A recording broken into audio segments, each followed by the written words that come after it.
Chers amis, bonjour, Parashat Pintras.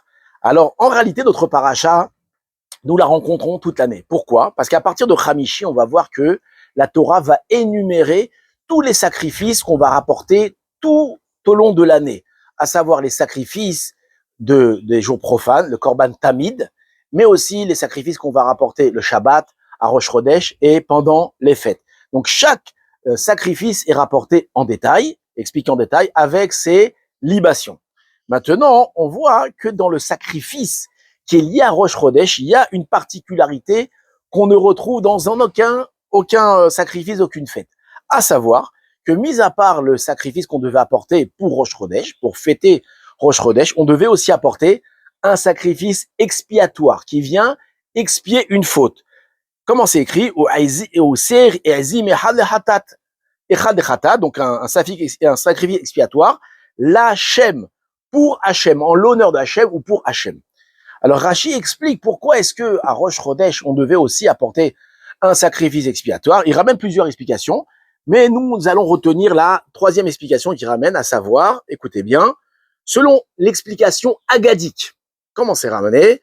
Le Saint béni soit-il exhorte et il demande apporter un sacrifice d'expiation pour qui? Pour moi Hachem, car j'ai diminué la taille de la lune. Alors ici, dans Rashi, détaillé, il nous ramène un verset qui est dans Bereshit, où lorsque Akadosh Baruch Hu va créer deux grands luminaires, à savoir, originellement, c'était la lune et le soleil qui est tous les deux éclairés.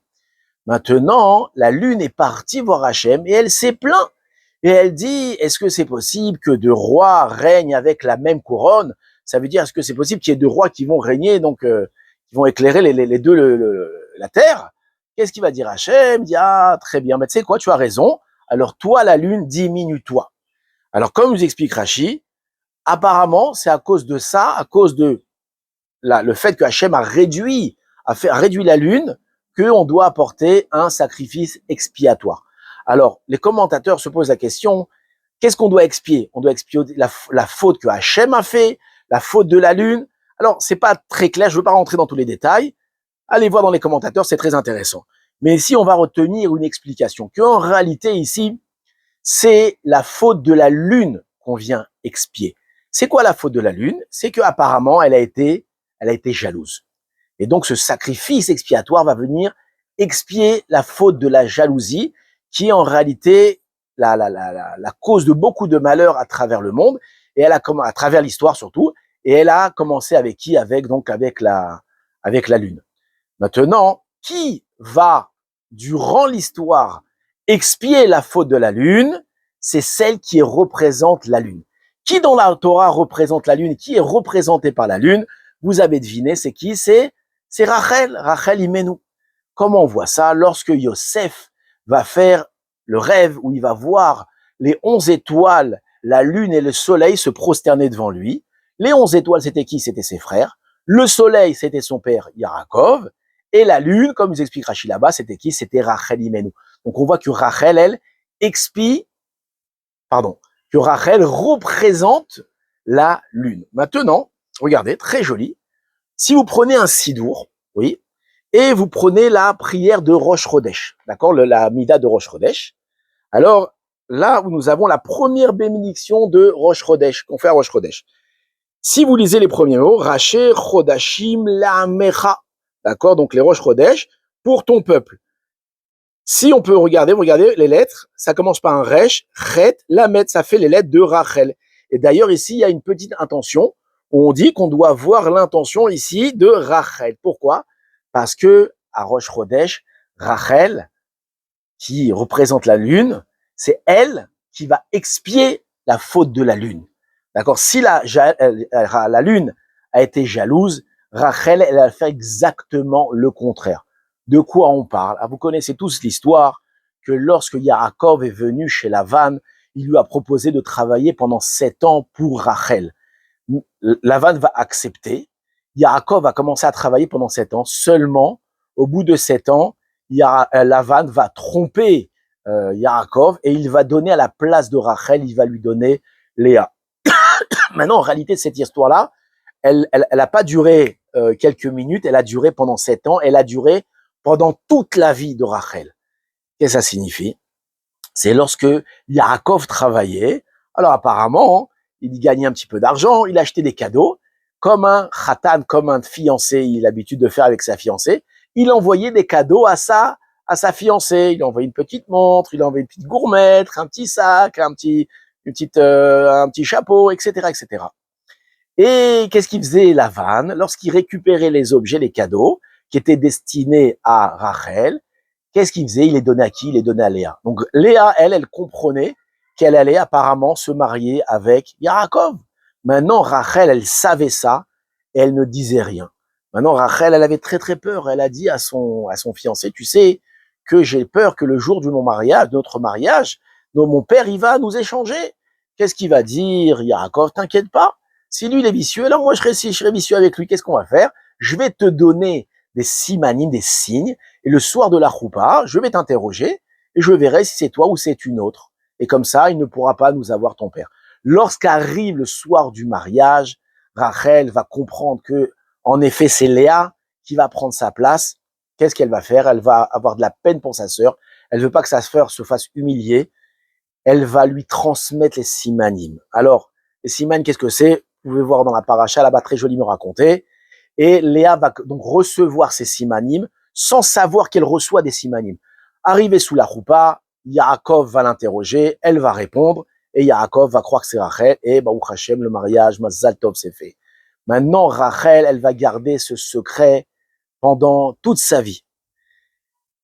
Et elle a pris un grand risque, Rachel. Pourquoi elle a pris un grand risque? Parce que qui nous dit que après Léa, Yaakov va accepter encore de travailler pour prendre Rachel? Peut-être que les Rachel, elle va perdre son khatan pour toute sa vie. Et même si elle ne le perd pas pour toute sa vie, elle risque et elle va vivre avec son khatan, mais aussi avec une concurrente dans la maison, à savoir sa sœur. Et ça durant toute sa vie.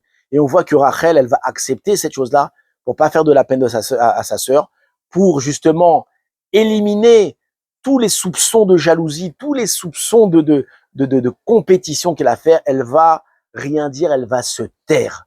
Et elle va se taire durant toute sa vie. Et on voit, il y a plusieurs épisodes, et un épisode terrible où avec les Doudaïm, donc vous connaissez tous l'histoire. Et Rachel, elle va rien dire. Maintenant, en réalité, donc qu'est-ce qu'elle a fait Rachel?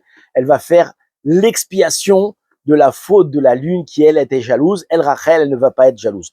Maintenant, il faut savoir qu'en réalité, ce mérite, il va nous garder, il va rester jusqu'à la fin des temps. Et c'est grâce justement à Rachel que nous allons être libérés. Alors ici, dans la paracha, page 512, on a ramené un très joli midrash où, lorsque le Beth Amikdash a été détruit, on voit que Hachem va dire au prophète Yérémiaou d'aller voir les pères du monde, Avraham, Israël, Yaakov, et pour qu'ils aillent pleurer, ils aillent prier pour leurs enfants. Yérémiaou va voir les pères du monde, il va dire, pères du monde, levez-vous, car est arrivé le moment où il faut prier pour vos enfants. Avraham, Israël, Yaakov vont se lever de leur temps, ils vont se dire, qu'est-ce qu'il y a, pourquoi il faut prier? Là, Yérémiaou, il va avoir très très honte et il va pas oser expliquer qu'est-ce qui s'est passé. Ensuite, il va aller voir Moshe Rabbeinu, Yérémiaou, au Ardevo, il va crier, Abraham, Ben Amram, lève-toi, car est arrivé le moment où tu dois prier pour tes enfants. Moshe Rabbeinu, il va dire, Yérémiaou, qu'est-ce qui se passe? Pourquoi est-ce que je dois prier pour mes enfants? Alors là aussi, il va avoir honte et il va rien dire. Moshe Rabbeinu va monter au ciel et il va parler avec les anges. Il dit, les anges, vous savez pourquoi est-ce que je dois demander? Je dois prier pour mes enfants. Qu'est-ce qui s'est passé? Et les anges, ils vont lui dire quoi? Tu ne sais pas que le Beth Amikdash a été détruit, que tes enfants sont partis en exil. Là-bas, tout le midrash très joliment rapporté, page 514. Et là, Avraham donc va maintenant commencer à parler avec Hachem. Il va y avoir un grand plaidoyer et il va dire, mais attends, tu les accuses d'avoir fauté, etc. Mais est-ce qu'il y a des témoins qui viennent témoigner de la faute de nos enfants? Qu'est-ce qu'il va dire Hachem? Il dit oui, la Torah elle-même, elle va venir témoigner. Alors Avraham, il dit, faites venir la Torah. Et Avraham, il va dire à la Torah, il dit, ma fille, c'est toi qui viens témoigner aujourd'hui contre Israël, d'accord? Mais tu n'as pas honte, tu ne te rappelles pas que lorsque Hachem, il est parti voir toutes les nations du monde en te proposant à toutes les nations du monde, elles t'ont toutes refusé, et les seuls qui ont accepté de te recevoir, c'était qui? Ce sont nos enfants, ce sont le peuple juif, et toi aujourd'hui, tu viens les accuser de dire qu'ils t'ont transgressé. Lorsque la Torah va entendre ça, elle va avoir très très honte, elle va se mettre de côté et elle va retirer son accusation. Qu'est-ce qu'ils vont venir après? Que les 22 lettres de la Torah aussi, ils témoignent. Ah bon, alors que les 22 de la Torah, elles viennent. Vient la première, celle qui? C'est le Aleph. Et Avram, il va dire au Aleph, c'est toi qui viens accuser notre peuple, toi qui commences les 10 commandements. D'accord? C'est toi qui commences les 10 commandements. Et tu viens, toi, aujourd'hui, accuser nos enfants, alors que nos enfants sont les seuls qui ont accepté de recevoir ces préceptes-là. Lorsque le Aleph va entendre ça, il va très loin, il va se mettre de côté. Vient après le bête, et dit, c'est toi qui viens accuser le Ham Israël, toi qui commences la Torah Bereshit. Donc le même plaidoyer, la lettre bête va avoir honte. Lorsque toutes les autres lettres vont voir que le Aleph et le bête vont être rejetés, ils vont elles-mêmes avoir honte et ils vont se mettre de côté. Mais on voit que malgré tout, Hachem ne va pas retirer son décret et va condamner le peuple juif à partir en exil. Avram, il va venir, il va continuer à plaider, il va dire toutes sortes d'arguments, d'accord, qu'il a pris son fils Yitzhak et qu'il a sacrifié. Hachem, il veut rien savoir. Ensuite, qui va venir? Yitzhak. Yitzhak va venir, il va dire, moi, mon père, il est venu, il m'a sacrifié, j'étais prêt à donner ma vie, d'accord, et j'ai rien dit. Yitzhak, mis de côté. Ensuite vient Moshe Rabbeinu aussi, il vient plaidoyer, il vient dire toutes sortes de choses. Combien de fois, moi, j'ai plaidé pour eux, combien de fois je me suis humilié pour eux, et malgré tout, Hachem, il veut rien savoir. Jusqu'à que vienne qui? Alors là, je vais vous le lire. Vient Rachel Imenu. D'accord? Les mouches, elles nous embêtent. Alors, qu'est-ce qu'elle dit, Rachel Imenu? Il est certain que mon mari m'a aimé d'un amour particulier. Il a travaillé chez mon père 7 ans afin de m'épouser, et le jour de notre hommage, mon père m'a échangé avec ma sœur. Je n'ai pas été jalouse et je ne lui ai pas fait honte. Et si moi, qui ne suis qu'un être de chair et de sang, poussière et cendre, je n'avais pas été jalouse de ma rivale, toi, roi du monde, Dieu vivant et miséricordieux, pour quelle raison as-tu été jaloux d'idoles qui n'ont aucun souffle de vie? Et à cause de cela, tu as exilé mes enfants? Immédiatement, alors s'éveilla la miséricorde divine. Et il dit, pour toi, Rachel, pour l'acte que tu as fait, Rachel, toi, de ne pas avoir été jalouse, au contraire d'avoir cassé cette jalousie-là, pour toi, Rachel, je ramènerai Israël de l'exil. Ainsi, ça c'est un verset, ainsi par l'Hachem, une voix retentit de Rama, une voix plaintive d'amers sanglots. C'est Rachel qui pleure ses enfants et ne veut pas se laisser consoler de ses fils perdus. Or dit Hachem, que ta voix cesse de gémir et tes yeux de pleurer, car il y aura une compensation à tes efforts, dit l'Éternel. Ils reviendront du pays de l'exil. Donc on voit qu'en réalité, le fait de ne pas avoir été jalouse, c'est ça qui va permettre au Ham Israël de revenir de l'exil, et que c'est exactement ce qu'on ramène ici. Je suis désolé, la mouche, elle m'a beaucoup embêté. C'est ce qu'on dit ici dans la prière de Rosh Chodesh. Qu'est-ce qu'on dit chez Ta'alenu, mais Simcha le'artzenu, que tu nous fasses remonter de notre terre avec joie. Donc on est parti en exil, on va remonter avec joie. Beti Ta'alenu begvulenu, et que tu vas nous installer dans nos frontières. Donc on voit que cette prière-là, on l'a fait quand? On l'a fait à Rosh Chodesh. Pourquoi? Pour rappeler le mérite de Rachel Imenu, car grâce à elle, on va revenir de l'exil, grâce à celle qui a annulé la jalousie de ce monde. Donc on voit que être jaloux, c'est pas bien, et de ne pas être jaloux, ça ramène les plus grandes bénédictions et un trait de caractère qu'il faut travailler et qu'il faut annihiler de nous. Shabbat Shalom.